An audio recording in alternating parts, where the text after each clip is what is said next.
Hello các bạn, mình là Thính Stormbogo và trong video ngày hôm nay mình sẽ mang đến cho các bạn các trận đánh Go Battle League thuộc khuôn khổ giải Galarian Cup Relic Edition 1500 CB. Như các bạn cũng biết rồi thì giải đấu cúp này chỉ dành cho các Pokemon xuất hiện trong khuôn khổ Gala giống như trên anime, và các Pokemon được sử dụng trong giải lần này phải dưới 1500 CB. Cụ thể thì trong các meta thuộc giải lần này mình cho rằng Malama, đâu đó là Shadow Drapion và Weezing, cũng có thể là Manibus là một trong những Pokemon mạnh nhất giải này. Bên cạnh đó thì Gastrodon hay là Quagsire cũng xuất hiện rất nhiều. Và MVP team lần này mình chọn để shout out các trận đánh đầu tiên của mình trong giải cúp lần này, đó chính là Malama D-League. Ở vị trí closer sẽ là sự xuất hiện của Shadow Drapion, và vị trí say swap thì mình có thể chọn một trong hai Pokemon, đó là Apomasner hoặc là Charjabug. Trong những game đấu đầu tiên thì mình đã chọn Charjabug, nhưng sau đó thì mình quyết định chọn Apomasner bởi vì một số Pokemon hệ đất xuất hiện rất nhiều ở trong giải lần này, có thể kể đến như là Gastrodon hoặc là Quagsire, cũng có thể đâu đó là Shadow Hippowdon, và Shadow Hippowdon hoàn toàn hardcore cả Drapion lẫn cả Charjabug của mình. Thậm chí một Pokemon kiểu như Diggersby cũng có thể gây ra khó khăn cho cả ba Pokemon của chúng ta với độ trâu bò và tính hệ vô cùng là rắc rối. Cụ thể các trận đánh của mình trong video ngày hôm nay có gì hấp dẫn thì mình mời tất cả các bạn đi vào nội dung chính của ngày hôm nay. Ở trận đấu đầu tiên chúng ta có Malama D-League đối đầu với Shadow Quagsire. Không ngoài dự đoán thì đây chính là core breaker của cả team này, và mình quyết định chọn ở lại với Malama để có thể triệt hạ được Quagsire trước khi cả Drapion hoặc là Charjabug của mình phải đối đầu trực diện Pokemon này. Mình quyết định sang đòn Aqua Tail đầu tiên và sau đó phản công lại với đòn Foul Play. Foul Play sẽ gây ra một lượng damage rất lớn lên Quagsire nếu như đối phương chọn không shield và đòn này đã đi trúng đích. Đối phương bây giờ đã nằm trong tầm mà mình hy vọng rằng mình có thể một shield và hoàn toàn farm down được Shadow Quagsire của đối phương. Aqua Tail lấy được shield đầu tiên của mình và đối phương tiếp tục chọn nó lại với Quagsire, và mình hy vọng rằng như vậy là mình không thể hoàn toàn farm down được Quagsire, và điều này bắt buộc mình phải down shield cuối cùng. Đây còn là những trận đấu đầu tiên của mình ở cấp độ này, do đó mình cũng đã mắc những sai lầm tương đối khá là đáng tiếc và rất không nên gặp phải. Pokemon thứ hai của đối phương đó chính là Toxapex. Toxapex cũng là một Pokemon xuất hiện tương đối nhiều ở giải Gala Cup lần này, với sự trâu bò của nó kèm theo thuộc tính bằng hệ độc có thể chống lại các Pokemon hệ cỏ và hệ tiên cực kỳ tốt. Ngoài ra với một số matchup kiểu như đối đầu với Drapion hoặc là một số Pokemon cũng trâu bò khác mang hệ bay và bóng tối như là Manibus, thì Toxapex vẫn có một matchup vô cùng ngang ngửa và thậm chí là vượt trội hơn. Trở lại với trận đấu thì đối phương đã swap xong Pokemon cuối cùng của họ, đó chính là Apomasner. Mình đã tung ra Charjabug và Charjabug thả liên tục hai đòn X-Scissor, hy vọng rằng có thể lấy được shield từ Apomasner. Mình đã thành công lấy được shield đầu tiên của đối phương, và xem ra Apomasner sẽ quyết định chọn thả một đòn Water Ball để KO Charjabug của mình, sau đó đặt cho Toxapex ở vị trí có thể clear game đấu này. Mình không rõ rằng đối phương có sạc đầy đủ hay không, hay là mình đã bị lag một chân nên đối phương đã sneak được một đòn Powder Snow trước đó, và mình đã để cho đối phương giành được chiến thắng và vứt toàn bộ năng lượng trong Malama đi. Đối phương dễ dàng quay ngược trở lại với Toxapex và mình quyết định tấn công đối phương với một đòn Crunch, và Crunch đã thành công giảm được sức phòng thủ của Toxapex đi một bậc. Mình bắt buộc phải bay shield đối phương, bởi vì đối phương trước đó trong trận đấu với Malama thì Toxapex cũng đã có được một ít năng lượng, và mình đã không bay shield thành công đối phương với đòn Aqua Tail. Điều này khiến cho game đấu này mình bắt buộc phải hoàn toàn Poison Sting farm ra một Pokemon hệ độc trâu bòn như Toxapex, và đây là một điều không tưởng, và Toxapex đã dễ dàng sạc được thêm một đòn Ride nữa để hạ gục Drapion. Nếu như mình thả đòn Crunch và đối phương shield đòn này thì mình cũng sẽ nhận thất bại trong game đấu này. Game đấu tiếp theo chúng ta có một league tương đối là khá dễ chịu, đó là Dewgong. Và có lẽ như trong game đấu này mình đã pick nhầm vào Graylish thay vì Gala Cup. Đó là lý do vì sao chúng ta được thấy Dewgong xuất hiện trên màn hình. Và đòn Super Power từ Malama đã đi trúng đích, đưa Dewgong vào trạng thái mà mình có thể Von Switch farm ra với Charjabug. Tuy nhiên đối phương đã có câu trả lời tuyệt vời cho tình huống này, đó chính là Shadow Typhlosion. Shadow Typhlosion hoàn toàn có thể one shield và hoàn toàn farm down được Charjabug. Tuy nhiên đối phương đã quyết định chọn thả Charmeleon ngay lập tức vì lo ngại rằng mình có thể sạc được lên một đòn Distract nếu như mình may mắn được hưởng New Mechanic. và đoàn Thunderbolt đã KO được Chargerbug của mình. Trong heo rank này và trong matchup này mình buộc phải chơi cẩn thận và tung ra Trebian. Đối phương có thể sẽ liên tục bay siêu mình với các đòn Thunderbolt và sau đó bất ngờ quay ngược trở lại với Dugong tung một đòn Rurun để kết liễu Trebian của mình. Mình còn phải chơi cực kỳ tỉnh táo. Và đòn Aqua Tail đến từ phía Trebian hy vọng rằng sẽ lấy được siêu cuối cùng của Typhlosion. Mình đã làm được điều đó.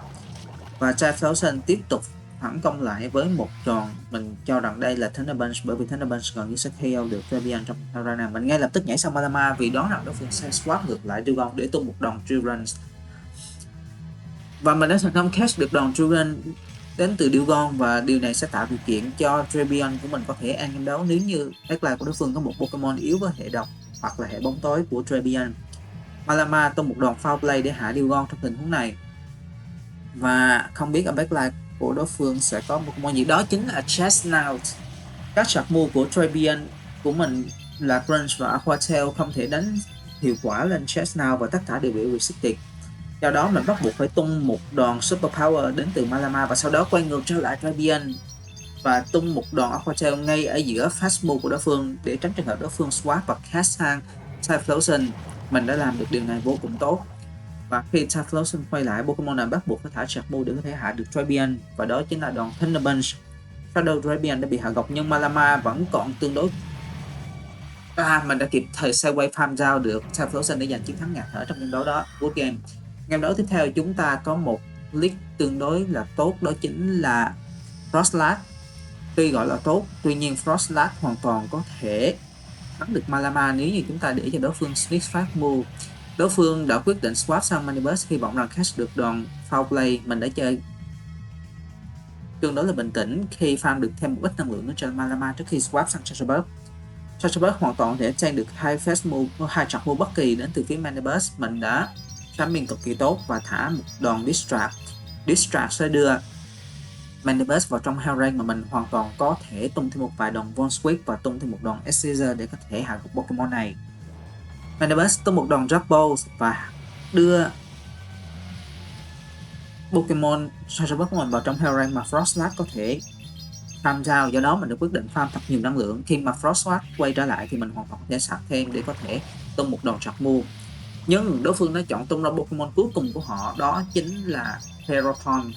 Ferrothorn một matchup không tồi với Malama và cả Trebian nữa nếu như Pokemon này đi đòn Thunder hoặc là Flash Cannon.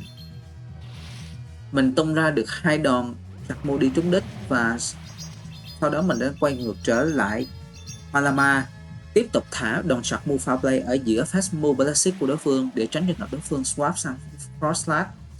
Và đối phương lần này đã down shield để chặn đòn foul play và tung một đòn Power Wave đi trúng đích. Mình đã để cho đòn này được trúng đích và hy vọng rằng Trebian có thể close game đấu cho mình. Và đòn foul play đến từ phía Malama dễ dàng hạ gục được Pokemon Ferrothorn của đối phương. Frostlass quay trở lại và có vẻ như trong đấu này mình đã sẽ dễ dàng nhận được thắng lợi bởi vì Frostlass cần phải có đến 3 chặt move. Đối phương nhận ra điều này và họ đã không dùng chiếc shield cuối cùng của mình và chấp nhận bỏ cuộc. Very good game. Game đấu tiếp theo chúng ta có một hard league, đó chính là Malama đối đầu với Manibus. Và mình đã chơi bằng game đấu matchup này bằng cách đó là thả đòn Super Power ngay sau khi vừa sạc xong đòn này và sau đó mình farm thêm một tí và swap xong Trebian hy vọng rằng sẽ catch được Chargerbug Dark Pulse đến từ phía Manibus của đối phương và mình đã thành công catch được Dark Pulse. Manibus chọn tiếp tục ở lại, điều này làm cho mình nghĩ rằng ở backline của đối phương có một Pokemon nữa sẽ yếu với các Chargerbug đến từ phía Trebian, có thể là một Pokemon mang hệ tiên như là Weezing hoặc là đâu đó là một Pokemon mang hệ đất chẳng hạn. Đối phương tiếp tục ở lại với Manibus, xây một đòn Aqua Tail và phản công lại với đòn Aerial Ace. Mình cần phải có thêm một Chargerbug Aqua Tail trúng đích nữa và hy vọng rằng họ có thể hoàn toàn farm down được Manibus của đối phương. Tuy nhiên, việc farm down có vẻ như là quá xa vời, do đó mình đã quyết định tung một đòn Aqua Tail thứ 3 để hạ gục được Manibus trâu bò này. Và đối phương đã mắc sai lầm vì cố gắng timing chuẩn quá nhiều. Ở backline đối phương có Tosabex và nếu như mình không làm thì một team với Manibus delete Tosabex ở vị trí xây swap thì ở backline của đối phương sẽ là một Pokemon mang hệ bóng tối kiểu như là Malama, và sau đó mình đã nhảy sang Chargeback để cast Dark Moon vào dash shield. Đối phương nhận ra họ không còn quân thêm nào và bắt buộc phải đầu hàng. Boot game, mình đã có một game đấu tương đối là tốt khi lật kèo trong một matchup mà tưởng như không thể lật được. Như các bạn thấy, mình cũng đã có được một set thắng 4-1 trong video ngày hôm nay. Tuy nhiên, việc cộng điểm của Niantic cũng tương đối là hơi keo kiệt, chỉ có 40 điểm được cộng cho mình trong game đấu ở trong set đấu này. Game đấu tiếp theo lần này mình đã quyết định đổi sang Apple Masno thay cho vị trí của Chargeback và mình đã gặp league Apple Masno. Mình đã nhớ rồi, game này mình cũng tương đối là khó hiểu khi Apple Masno của đối phương sneak được một fast move ngay lúc nào mình cũng không hay. Như các bạn đã thấy, mình đang shamming cực kỳ tốt và thả các short move với hy vọng rằng lấy được shield từ Abo. Abo đang ở fast move thứ 10, mình cho rằng là như vậy, và như các bạn thấy đối phương đã sneak được một fast move tương đối là khá là vô lý, dù rằng mình chỉ thực hiện một đòn sideways. Game liên tục gặp trường hợp lag trong những ngày hôm nay và không hiểu lý do vì sao khi mình swap mình lại tốn một trên nữa so với đối phương, mình lại bị chậm một trên so với đối phương. Chất lượng của game thật sự là rất tệ trong những ngày này. Tình trạng frame drop, cấu trúc game bị vỡ trên Android xuất hiện rất nhiều, và điều này gây ra những trận thua vô cùng đáng tiếc cho các game thủ sử dụng hệ thống Android trong game đấu này. Ở backline đối phương có Tigasby và mình cho rằng Tigasby hoàn toàn có thể thắng được cả Apple Masno lẫn Trabian. Mình quyết định tung một đòn Energy Ball để chơi tắt tay game đấu này. Đây là một game đấu mà mình gần như là được set một alignment để có thể giành được chiến thắng. Tuy nhiên, chỉ vì frame drop làm cho mình lag 1 trên 2 trên gì đó mà đã khiến cho mình thất bại vô cùng đáng tiếc các bạn ạ. Thực là vô cùng khó hiểu cho cách làm việc của Niantic. Ở backline, đối phương vẫn còn đó Hippoton. Nếu như Apple Masno của mình giành được chiến thắng trong kèo đấu với lại Tigasby thì đây sẽ là một matchup dễ chịu hơn cho Trabian rất nhiều, bởi vì một đòn Aquatail không thể hạ được Hippoton và một đòn Scorching Sand đến từ phía Hippoton là thừa sức KO được Trabian trong hell rank này. Rất đáng tiếc, chỉ vì game lag mà mình đã mất đi một game đấu vô cùng là đáng tiếc. Game đấu tiếp theo chúng ta có Malama D-League đối đầu với một Good League, đó chính là Machamp, Shadow Machamp. Với việc Shadow Machamp D-League thì ở backline có thể là những Pokemon mang hệ độc hoặc là mang hệ bọ xuất hiện nhiều ở trong giải Gala Cup lần này. Mình đã charming cực kỳ tốt lần này và thả đòn Foul Blade ngay trước khi Machamp đạt được thêm một đòn chặt move Cross Drop thứ hai, và Foul Blade đã hạ gục được Machamp. Pokemon thứ hai của đối phương đó là Drifblim. Mình tiếp tục charming cực kỳ tốt nữa và thả một đòn Foul Play để lấy được shield đầu tiên của đối thủ. Đây là Shadow Drifblim, do đó Pokemon này sẽ dễ dàng bị hạ gục bởi một đòn Foul Play đến từ phía Malama. Mình quyết định down shield cho Malama để hy vọng rằng có thể lấy được shield cuối cùng từ phía Drifblim. Tiếp tục là những pha charming cực kỳ tốt đến từ phía mình, và đòn Foul Play này từ Malama đã dễ dàng lấy được shield thứ hai từ Drifblim. Mình không swap sang hai Pokemon ở backline bởi vì mình lo ngại rằng ở backline của đối phương sẽ có một Pokemon kiểu như Tigasby. Đúng như vậy, ở backline của đối phương có Tigasby và điều này sẽ tạo điều kiện thuận lợi cho Apple Masno của mình, bởi vì một đòn Fire Punch đến từ phía Tigasby là không đủ sức để KO Apple Masno. Tuy nhiên, một đòn Energy Ball là gần như hạ gục được Tigasby của đối phương và sẽ đưa Pokemon này vào trong tầm mà Trabian của mình hoàn toàn có thể farm out bởi Fast Move. Đúng như các bạn thấy, Tigasby chỉ còn khoảng 5 đến 7 HP gì đó và chỉ vài đòn Motion Sting đến từ phía Trabian là thừa sức để hạ gục Pokemon này. Khi Drifblim quay trở lại, nếu như đây là Ice Wing thì một đòn Crunch đến từ phía Shadow Trabian vẫn thừa sức để hạ gục được Drifblim. Bởi vì Shadow Drapion là một Pokemon có sức tấn công tương đối là cao. Đối phương nhận ra rằng họ không còn quân thanh nào trong game đấu lần này và chấp nhận bỏ cuộc. Good game. Game đấu tiếp theo chúng ta có Malama đối đầu với Jigglypuff. Đây là một Pokemon thuộc dạng khó chịu nhất ở giải Gala Cup lần này. Đối phương swap ngay lập tức sang Drapion và mình đã quyết định chọn ở lại với Malama, sạc đủ đòn Super Power và thả ngay lập tức. Nếu như Super Power đi trúng đích thì mình sẽ ngay lập tức swap sang Drapion và nhường cho đối phương thả các trạc mua Aqua Tail. Mình chấp nhận tranh được 2 đòn Aqua Tail đến từ Noble Drapion và sẽ cố gắng sạc được nhiều đòn trạc mua lên trên Drapion của mình. Drapion của đối phương thì đã nằm trong tầm một đòn Aqua Tail đến từ Shadow Drapion của mình sẽ hạ gục được. Và trước khi Drapion của đối phương sạc được đòn Aqua Tail thứ 3 thì mình tung một đòn Aqua Tail để hạ gục được Drapion của đối phương. Khi Jigglypuff quay trở lại thì Pokemon này dường như chắc chắn sẽ bị dính 2 đòn Aqua Tail liên tiếp và sẽ nằm trong tầm mà Aquamarine có thể dễ dàng hạ gục. Mình ngay lập tức sau khi tung một đòn Aqua Tail đi trúng đích, mình đã swap sang Aquamarine. Đây chắc chắn là Fire Punch đến từ phía Jigglypuff, do đó mình đã shield để chặn đòn này và đối phương ngay lập tức swap sang Pokemon cuối cùng của họ, đó chính là Weezing.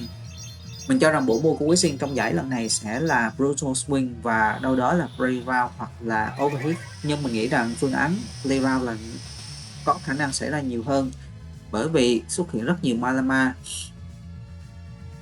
Drapion và cả Mandibuzz, những Pokemon mang hệ bóng tối rất nhiều, và Play Round sẽ không làm giảm được sức tấn công đi 2 bậc giống như đòn Overhit. Đòn Ice Wing thứ hai đã thành công tiếp tục giảm được sức tấn công của Weezing và mình quay ngược trở lại Drapion tung đòn Aqua Tail để lấy được shield cuối cùng của đối thủ. Đối phương đã quay trở lại với Jigglypuff và lần này thì mình đã quyết định quay trở lại với Malama. Malama hoàn toàn có thể tank được một Shark Move đến từ phía Jigglypuff. Weezing của đối phương mình cho rằng vẫn đang tích trữ được một đòn Brutal Swing trong đó và mình còn phải overfarm một tí trên Malama để có thể tung một đòn Super Power hạ gục được Jigglypuff, đồng thời tiếp tục farm và có thể tung một đòn Foul Play. Đúng như vậy, mình đã làm được điều đó lên trên Weezing của đối phương.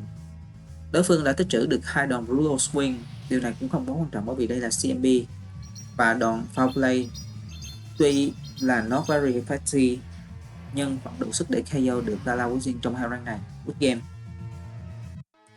Game đấu tiếp theo chúng ta có Malama đi league đối đầu với một league khó nữa, đó chính là Mandibuzz. Mandibuzz hoàn toàn có thể hạ gục được cả Drapion lẫn Malama của mình, và Aquamarine cũng có một matchup không phải là quá vượt trội với Mandibuzz bởi vì các đòn Aerial rất mạnh. Mình đã ngay lập tức swap sang Drapion và đối phương đã quay một trên và sau đó tung ra Pokemon thứ hai của họ là Gastrodon. Gastrodon hoàn toàn có thể tranh được một đòn Crunch và sau đó hoàn toàn farm down một shield down và hoàn toàn farm down Drapion của mình. Đòn Crunch thứ hai đã thành công giảm được sức phòng thủ của Gastrodon, tuy nhiên Gastrodon hiện tại vẫn đang còn rất khỏe.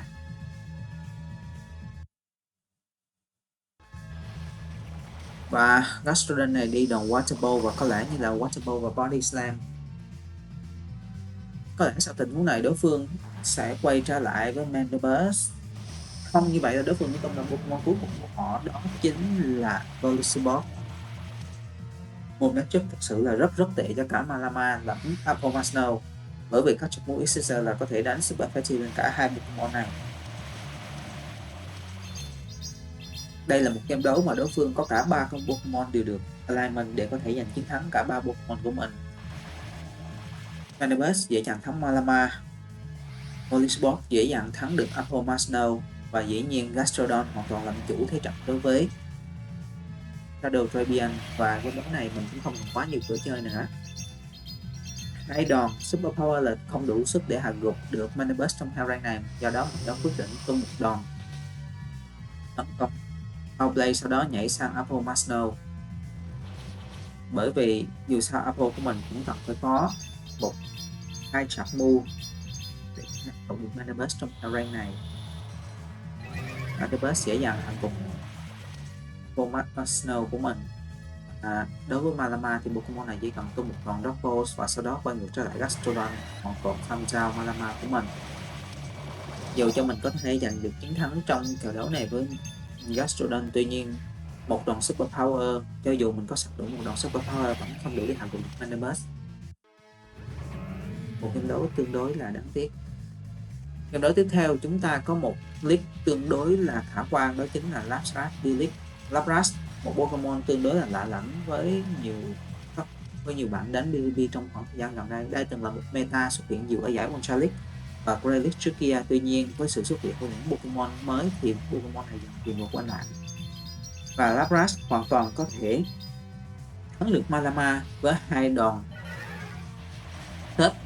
Nếu như mình không tung 2 đòn Super Power thì một đòn Super Power và một đòn Foul Play vẫn đủ sức hạ gục được Lapras. Mình tung tiếp 2 đòn Super Power và ngay lập tức nhảy sang Apple để đối đầu với Pokemon thứ hai của đối phương là Mandibuzz. Mandibuzz có lẽ sau tình huống tung đòn Aerial Ace này sẽ nhảy sang Pokemon thứ ba của họ, và đó chính là Mantine. Ok, với một matchup với Mantine thì mình sẽ liên tục thả các Charmu Icy Wing để làm giảm sức tấn công của Mantine đi liên tu tì. Điều này sẽ tạo điều kiện thuận lợi hơn cho việc sang các Charmu sau này của Apple Snow.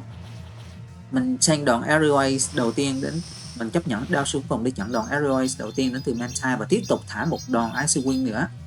Icy Wing lần này đã lấy được shield đầu tiên của đối thủ và sức tấn công của Mantine lại bị giảm đi một bậc nữa.